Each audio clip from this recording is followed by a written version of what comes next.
नमस्कार दोस्तों, मैं हूं आपका आकाश और आप देख रहे हैं गाइनो कनेक्ट विद आकाश। आज हम एक ऐसे टॉपिक पर बात करने वाले हैं जो बहुत इम्पोर्टेंट तो है ही है, बट थोड़ा अनकंफर्टेबल है लोगों के लिए, क्योंकि ये हर घर में प्रॉब्लम है इसकी। बट इसके बारे में कोई डिस्कशन करना सही नहीं समझता है। तो आज हम एक ऐसे टॉपिक पर डिस्कशन करने वाले हमारे लीडिंग गायनेकोलॉजिस्ट के साथ, जो कि 13 ईयर्स का एक्सपीरियंस रखते हैं। चलिए दोस्तों, अब वक्त होता है हमारे नए गेस्ट का, हमारे नए डॉक्टर का। हमारे 4th एपिसोड के लिए हम स्वागत करना चाहेंगे जबलपुर से लीडिंग गायनेकोलॉजिस्ट डॉक्टर रोमना मैम का। Please welcome ma'am.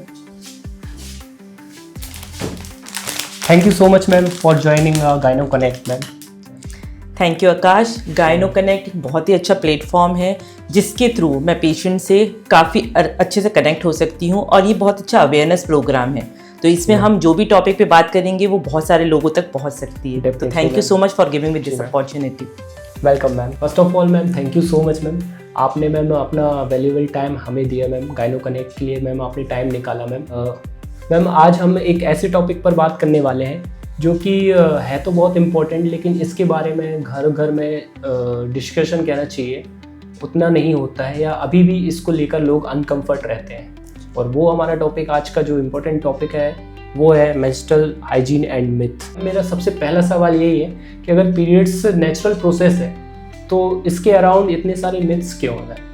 जी, बहुत ही अच्छा सवाल है और बहुत ही अच्छा टॉपिक आपने डिसाइड किया है।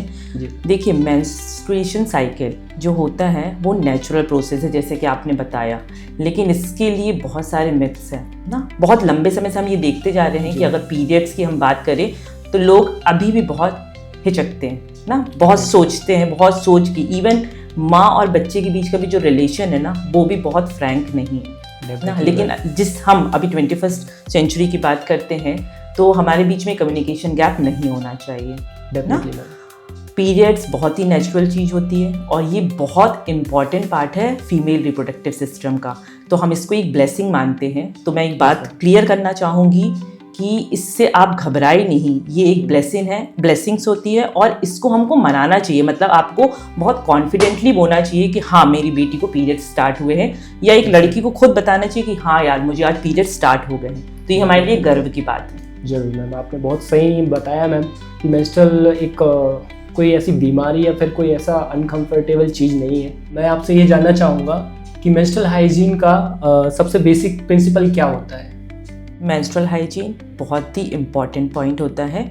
हर फीमेल को या हर जो किशोर अवस्था में एंटर होती है जो लड़की जिसको मेंसेस स्टार्ट होते हैं, तो हमको हमारे घर की ये जिम्मेदारी होती है, उनके घर की जो मेंबर्स हैं या इवन डॉक्टर की जिम्मेदारी होती है कि उसे पूरी तरीके से गाइड करे कि मेंस्ट्रुअल हाइजीन कैसे मेंटेन करना है। तो मेंस्ट्रुअल हाइजीन के सबसे इंपॉर्टेंट पॉइंट ये है कि पीरियड्स के टाइम पे जो ब्लीडिंग होती है उसमें आपको जो सैनिटरी पैड्स आप यूज़ करते हैं वो फ्रीक्वेंटली चेंज करना है।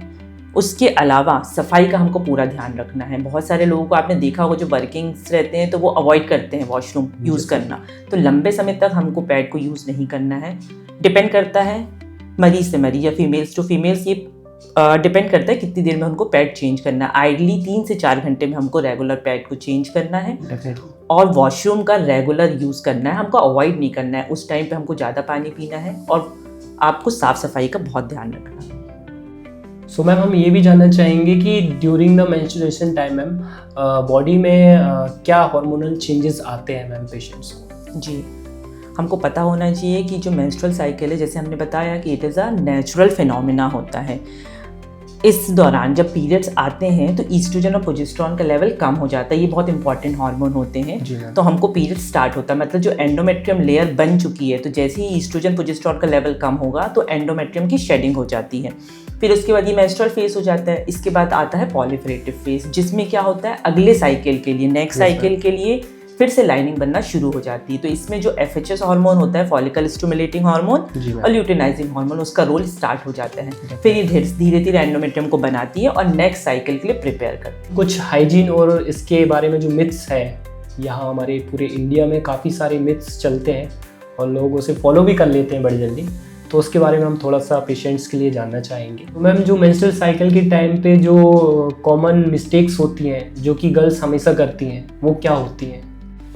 मेंस्ट्रुअल हाइजीन मेंटेन करने के लिए बहुत सारी जो गर्ल्स होती है ना, उनको कुछ चीज़ें फैक्ट पता ही नहीं है, बहुत सारी गलतियां वो करती हैं। जैसे कि पैड को फ्रीक्वेंटली चेंज नहीं करना ना। पहले के लोग क्या कपड़ा का इस्तेमाल करते थे, तो अब तो अपन उससे काफ़ी ऊपर आ गए। सैनिटरी नैपकिन्स अवेलेबल है, even vaginal tampon, menstrual cups available हैं। तो ये हमको जानकारी देना पड़ेगा जो बच्चे होते हैं, बच्चियाँ होती हैं, कि फ्रीक्वेंटली पैड को चेंज करना है। ये आप ना सोचें कि हमको ब्लीडिंग कितनी हो रही है, क्योंकि हमको पता है कि जो ब्लड होता है वो गुड सोर्स होता है इन्फेक्शन का। तो जितनी देर तक वो ब्लड के कांटेक्ट में रहेंगे, इन्फेक्शन के चांसेस उतने होंगे। तो सबसे इंपॉर्टेंट पॉइंट ये है कि टाइम टू टाइम पैड को चेंज करना, वॉशरूम का रेगुलर यूज़ करना, क्योंकि हमने देखा है कि बहुत सारी जो लड़कियां हैं, जैसे वर्किंग आवर्स में अराउंड 8 to 12 आवर्स की ड्यूटी करती हैं, तो उनको ये लगता है कि वॉशरूम तो अवेलेबल है नहीं, हम उतना ख़राब वॉशरूम को यूज़ करें, तो वो पैड चेंज करने में थोड़ा सा सोचते हैं। तो हमको ये ध्यान रखना है कि आपको फ्रीक्वेंटली वॉशरूम का इस्तेमाल करना है। कोशिश करिए वार्म वाटर यूज़ मिल जाए तो बहुत अच्छी बात है, नहीं तो साफ क्लीन वाटर यूज़ करना है आपको, और जितना हाइजीन मेंटेन करोगे उतना आपके लिए अच्छा। सो मैम, मैं ये भी जानना चाहूँगा मैम, हमारे पेशेंट्स के लिए, हमारी पब्लिक के लिए, जो वुमेन्स इस एपिसोड को देखने वाली हैं या देखेंगी, तो मैम काफ़ी सारे पेशेंट्स या जो महिलाएं होती हैं वो मैम सेंटेड परफ्यूम्स और इंटीमेट परफ्यूम्स या फिर लिक्विड्स का यूज़ करते हैं, तो क्या वो उनके लिए सेफ़ है, उनकी हेल्थ को लेकर, उनकी बॉडी को लेकर सेफ़ है ma'am during the menstruation ma'am? जो सैनिटरी पैड्स अवेलेबल हैं उनमें बहुत सारे सेंटेड और जो परफ्यूम्स वगैरह यूज़ होते हैं इंटीमेट एरिया के लिए, तो ये हमको अवॉइड करना चाहिए, क्योंकि जैसे कि हम जानते हैं जो वेजाइनल पीएच होता है वो एसिडिक होता है। तो अगर हम इन चीज़ों का यूज़ करेंगे तो वो वेजाइनल पीएच को डिस्टर्ब करेगा, जिस कारण से इन्फेक्शन होने की संभावना ज़्यादा होती है। तो आइडियली इन चीज़ों को अवॉइड करना चाहिए। Yes ma'am, thank you so much ma'am, आपने ये बहुत इंपॉर्टेंट जानकारी दी है, क्योंकि कई बार पेशेंट लैक ऑफ नॉलेज की वजह से मैम बहुत सारी गलतियां करता है और बाद में फिर वो डॉक्टर के पास आता है और फिर परेशान होता है कि हमने चीज़ों का यूज़ किया विदाउट नॉलेज। जो वेजाइनल टैम्पून और मेंस्ट्रुअल कप होते हैं वो किस सिचुएशन में और किन पेशेंट्स के लिए बेस्ट होते हैं? टेक्नोलॉजी काफ़ी आगे बढ़ रही है। पहले हम कपड़े का इस्तेमाल करते थे, फिर धीरे धीरे सैनिटरी पैड्स अवेलेबल होने लगे। अब तो क्या गूगल और यूट्यूब अवेलेबल है, तो सारे पेशेंट्स भी हमसे आके क्वेश्चन पूछते हैं कि मैडम वेजाइनल टैम्पून और मेंस्ट्रुअल कप हम कब यूज़ कर सकते हैं, क्या ये सेफ़ है कि नहीं है। तो ये सेफ़ तो है, लेकिन हमको थोड़ा सा प्रिकॉशन के साथ यूज़ करने की ज़रूरत होती है। ये उन पेशेंट्स के लिए है जिनको हैवी फ्लो होता है या जहाँ पे वॉशरूम की अवेलेबिलिटी नहीं रहती, वर्किंग आवर्स ज़्यादा रहते हैं, तो फीमेल्स चेंज नहीं कर पाती फ्रीक्वेंटली सैनिटरी पैड्स। तो ऐसे फीमेल्स के लिए वेजाइनल टैम्पून और अपना मेंस्ट्रुअल कप, ये इनके लिए काफ़ी फ़ायदेमंद होता है। और जो एथलीट्स होते हैं या जो स्विमिंग के काफ़ी लवर्स होते हैं, तो वो लोग भी सैनिटरी पैड्स को यूज़ नहीं कर सकते। तो पीरियड्स के टाइम पे वेजाइनल टैम्पून और मेंस्ट्रुअल कप यूज़ करके वो स्विमिंग कर सकते हैं। Ma'am during the periods ma'am UTI का इन्फेक्शन क्यों बढ़ जाता है मैम, और इसके क्या सिम्टम्स और कॉजेज़ हैं मैम, जो कि मैम कुछ पेशेंट्स काफ़ी ज़्यादा परेशान होते हैं ड्यूरिंग द यूटीआई इन्फेक्शन और मेंस्ट्रुअल साइकिल? देखिए, यूटीआई जो यूरिन इन्फेक्शन है वो फीमेल्स में वैसे भी कॉमन होता है। तो अगर हम मेंस्ट्रुअल हाइजीन को मेंटेन नहीं करते हैं और आपका पानी पीने का इंटेक काफ़ी कम है, तो ऐसे केसेस में फीमेल्स काफ़ी प्रोन होती है यूरिन इन्फेक्शन के लिए। तो मैं वही बताना चाहूँगी कि कोशिश यही करिए मेंस्ट्रुअल हाइजीन मेंटेन करके रखें। Yes ma'am. पानी जितना पिएंगे उतना अच्छा है। Frequently use of washroom, yes ma'am, और फ्रीक्वेंटली चेंजिंग ऑफ पैड्स, तो ये आपको यूरिन इन्फेक्शन से भी बचाता है। मैम हम वुमेंस के लिए ये भी जानना चाहेंगे, स्पेशली मैम गर्ल्स में, कि मैम पुअर हाइजीन से कौन कौन से इन्फेक्शंस हो सकते हैं मैम, कौन कौन से और डिजीज़ मतलब पेशेंट्स में हो सकते हैं मैम? जी, अगर आप menstrual hygiene means during periods hygiene का प्रॉपर ध्यान नहीं रखते हैं, तो सबसे इम्पॉर्टेंट इन्फेक्शन आपको एक तो यूरिन है, यूरिन इन्फेक्शन होने की संभावना बढ़ जाती है। और दूसरा vaginal infection means fungal infection जो होता है वो भी बहुत कॉमन होता है। जैसे मैंने आपको पहले ही बताया कि blood is a good source of infection, तो ब्लड के कांटेक्ट में आप जितना लंबे समय तक रहेंगे तो वहाँ के जो ऑर्गेनिज्म होते हैं ना, जो नॉर्मल ऑर्गेनिज्म उनको कोई प्रॉब्लम नहीं है, लेकिन जो ब्लड है जिस कारण से वहाँ इकट्ठा हो रहा है तो उससे बैक्टीरियल इन्फेक्शन बढ़ने के चांसेस रहते हैं, और फंगल इन्फेक्शन भी बहुत कॉमन होता है। तो ये दो इन्फेक्शन, यूरिन और दूसरा वेजाइनल इन्फेक्शन के लिए प्रोन होते हैं। Thanks ma'am. तो मैम हम ये भी जानना चाहेंगे कि यूटीआई के अर्ली साइंस क्या होते हैं, जिसको पेशेंट्स टाइमली जानकर और उसके लिए वो अपने केयर कर सकें? जो यूरिनरी सिम्टम्स होते हैं, अगर किसी की फीमेल्स को यूरिन में कोई प्रॉब्लम हो रही है, जैसे कि हमको आके पेशेंट बताएगा कि जलन, यूरिन बार बार होना, यूरिन में जलन होना, या बहुत पेन होना, इवन कभी कभी पेट में भी बहुत ज़्यादा दर्द होता है। तो अगर आपको ये सिम्टम्स होते हैं तो आपको डॉक्टर की सलाह लेना है। Okay ma'am. मैम कभी ऐसा हुआ है कि आपके क्लिनिक में या फिर आप जहाँ भी प्रैक्टिस करते हैं मैम, तो ऐसे कुछ केसेस आपने देखे हो जहाँ पर पेशेंट्स ने बहुत ज़्यादा इस चीज़ को कैजुअल लिया हो और इन्फेक्शन को बढ़ा लिया हो, और उसके बाद आकर फिर वो उस चीज़ को आपसे शेयर करते हो कि हमने ध्यान नहीं दिया? जी, अभी भी देखने में आता है ना, जो रूरल साइड के पेशेंट्स होते हैं जो हमारे पास आते हैं, जिनको अभी भी बात करने में थोड़ा सा हिचकिचाहट होती है, उनको पीरियड्स जरा सा हमने बात क्या कर लिया कि बेटा मेंसेस कब आते हैं, तो वो थोड़ी देर के लिए शाय हो जाते हैं। फिर हमको समझाना पड़ता है कि ये कोई आपको मतलब इससे कोई प्रॉब्लम नहीं है, ये तो आपके लिए एक प्लस पॉइंट है। तो ऐसे केसेस मैंने देखने में आए हुए हैं जिसमें उन्होंने ध्यान नहीं दिया। अभी भी कुछ जगह पे कपड़े का इस्तेमाल होता है, वो कपड़े, अब प्रॉब्लम ये है ना कि अगर हम पैड्स यूज़ नहीं कर रही हैं तो डिस्पोज करना भी दिक्कत है। तो कुछ एरिया में डिस्पोजल की भी प्रॉब्लम होती है, पैड्स अवेलेबल नहीं होते हैं, तो हमने इन्फेक्शन के साथ देखा है। Okay ma'am. Ma'am during the period ma'am, जो डाइट में आयरन एक रिच फूड माना जाता है, वो पेशेंट्स के लिए कितना इम्पोर्टेंट होता है मैम?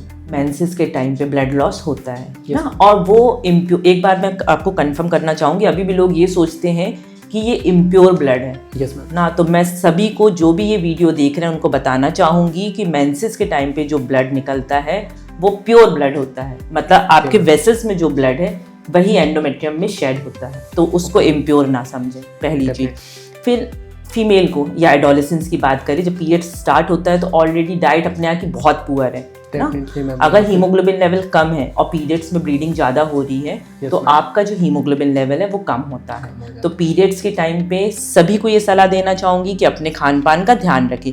तो आयरन रिच फूड्स जो होते हैं सबसे इम्पॉर्टेंट, अभी जैसे सर्दियों का सीजन चल रहा है तो चिक्की, अपनी लैंग्वेज में हम बोलते हैं, तो गुड़ चना बहुत इंपॉर्टेंट है। अंजीर हो गया, छुआरा हो गया, अभी पालक का सीजन है तो पालक वाली जितनी भी रेसिपी होती है वो सब आपको डाइट में इंक्लूड करना है। तो बहुत इंपॉर्टेंट है आपकी डाइट पीरियड्स के दौरान। Yes ma'am, thank you so much ma'am.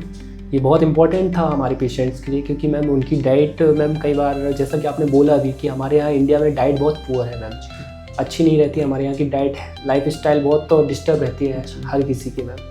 तो कहीं ना कहीं मैम ये जो आपने मैसेज दिया है हमारे ऑडियंस को वो बहुत इंपॉर्टेंट है और सभी को इस चीज़ के लिए ध्यान रखना चाहिए।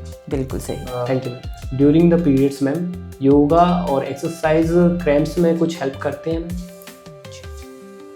योगा और एक्सरसाइज का बहुत ही इम्पॉर्टेंट रोल है मेंस्ट्रुअल क्रैम्प्स के टाइम पे ना। पीरियड्स में पेन होना नॉर्मल बात है, अगर आपको माइल्ड पेन है तो उसके लिए आप डॉक्टर की सलाह मत लें, लेकिन अगर आपको सीवियर पेन होता है तो हमेशा डॉक्टर की सलाह लेना है, क्योंकि कुछ ऐसी कंडीशंस होती है जिसमें पेन ज़्यादा होता है पीरियड्स के दौरान।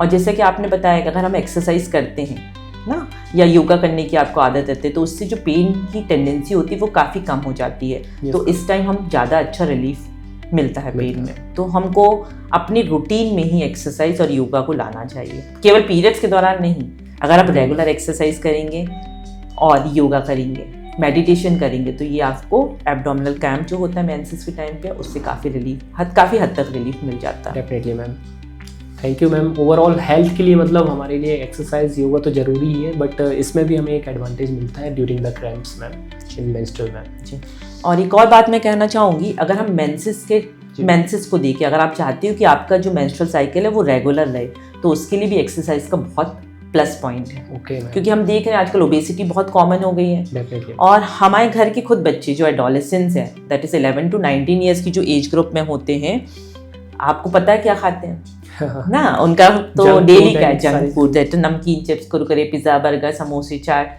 बिस्किट्स, और ये हेल्थ पे बहुत बुरा असर डालता है। तो हम ओबेसिटी बहुत कॉमन हो गया और इससे मेंस्ट्रुअल डिसऑर्डर भी बहुत कॉमन हो गया है। पीसीओडी जैसे बहुत इंपॉर्टेंट है, बहुत कॉमन है। हम अपने डेली प्रैक्टिस में 2 से 3 पेशेंट हम डेली देखते हैं पीसीओडी के, और ये रिलेटेड है लाइफस्टाइल से। तो मैम ये बहुत ज़्यादा आज के टाइम पे इंडिया में इसके मैम जो रेशियो मैम वो बहुत ज़्यादा बढ़ता भी काफ़ी बढ़ता जा रहा है। और इसमें मैम बहुत ज़्यादा ऐसा डिस्कशन या कोई एक्शन नहीं ले पा रही है मैम, मतलब अभी जो हमारी सोसाइटी है या कहना चाहिए।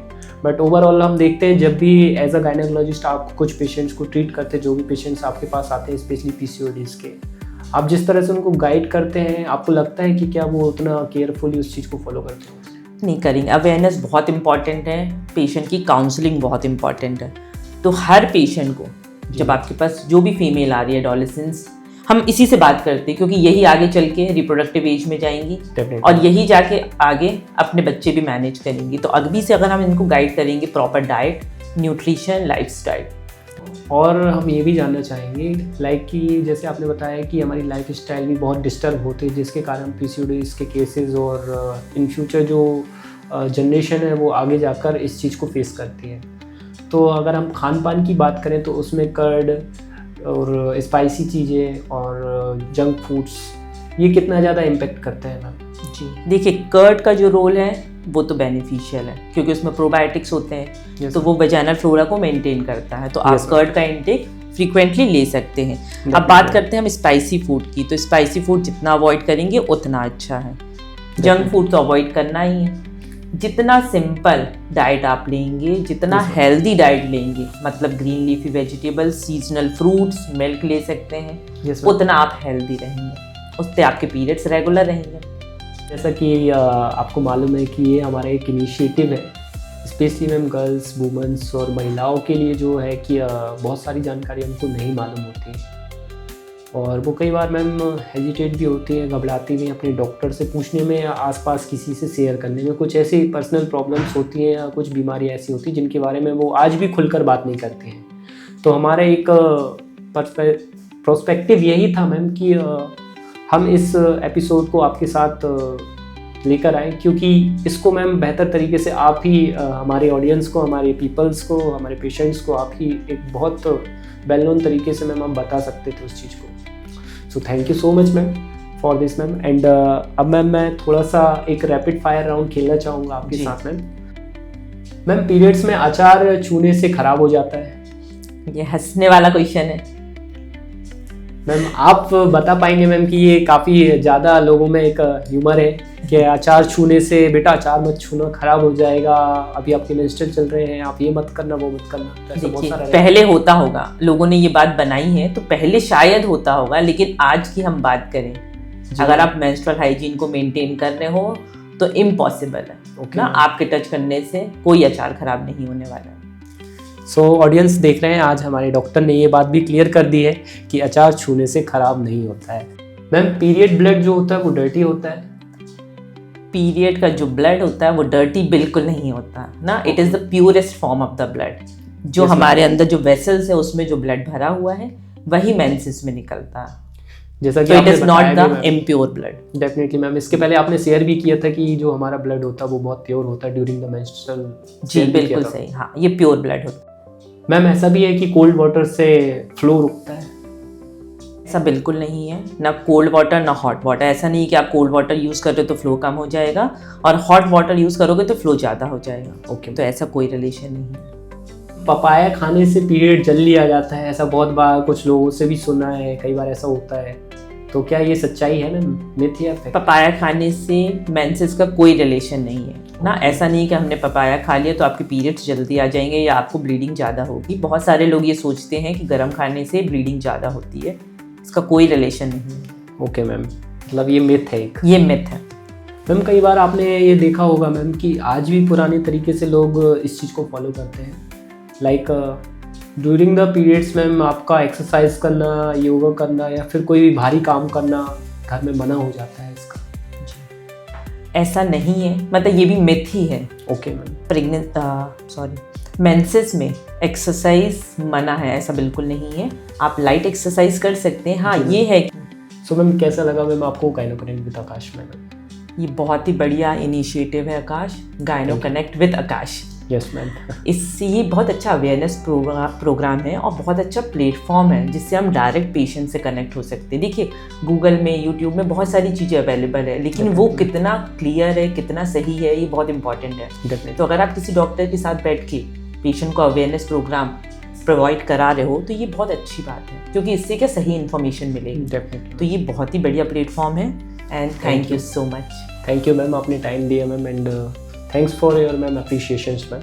हम कोशिश करेंगे मैम कि आगे भी हम इसी तरह से मैम आगे और भी टॉपिक्स में हम डिस्कशन करें, जहाँ पर पेशेंट्स के लिए मैम कुछ हमारी तरफ से मैम एक अवेयरनेस जाग सके मैम या पहुँच सके मैम। तो thank you so much ma'am. So दोस्तों, सभी महिलाएं और गर्ल्स और वुमेन सभी से मेरा रिक्वेस्ट है कि आप लोग इस एपिसोड को ज़रूर देखिएगा, क्योंकि ये बहुत इम्पोर्टेंट एपिसोड है। और इसके आगे भी हम नेक्स्ट अपकमिंग एपिसोड्स में हम नए डॉक्टर्स के साथ, नए गायनेकोलॉजिस्ट के साथ आएंगे, एक नए टॉपिक पे हम चर्चा करेंगे। तो जुड़े रहें हमारे साथ और देखते रहें गायनो कनेक्ट विद आकाश, और लाइक शेयर सब्सक्राइब करना ना भूलिएगा। कमेंट ज़रूर करिएगा अगर ये एपिसोड आपको पसंद आता है, और उन लोगों से ज़रूर शेयर कीजिएगा जिन्हें इसकी रियल में ज़रूरत है। Thank you so much.